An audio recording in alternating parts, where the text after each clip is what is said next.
Hi guys, this is Jeremy from Capital Jiu Jitsu. We're covering the gi version of the MMA guard, and we're going to get now into a problem. So, what is the problem? I'm here, alright. I get to the first half of my default.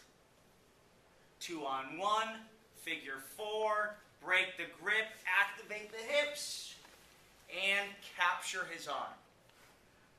And I get nice and tight here. But as I'm going to grab his wrist, he begins to post on my chest. And because he's doing that, I can't push his wrist and break that grip properly to get to the side and get to my default.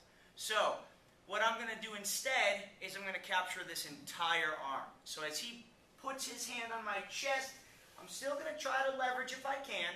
But if I can't, I'm going to switch my hand from his wrist to his elbow, and I'm going to put his elbow right there on my center line. I'm going to punch it. Boom. Once I punch that wrist, I reach over with my hand around the bicep and capture now both arms with my single hand. You don't have a lot of time. He will leverage out of this. So I immediately act. What do? My foot here goes on his hip. I need to turn 45 degrees, and when I turn, it's not the same as when I'm going to the default.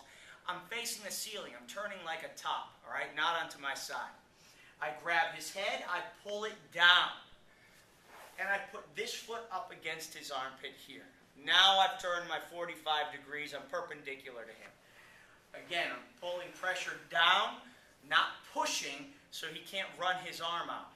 I put the leg over his head.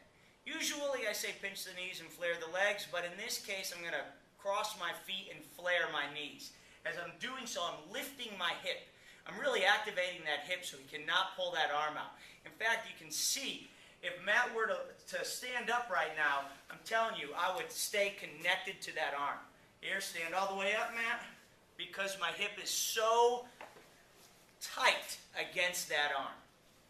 Finally, I let the hand off of the back of the head, and I grab his wrist. I take the opposite hand out, I grab his wrist, and I hit the arm bar. All right, guys.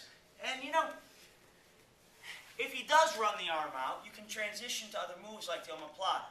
But if you can help it, if you can keep that arm, then do so and take the arm bar. Why sacrifice a perfectly good arm bar?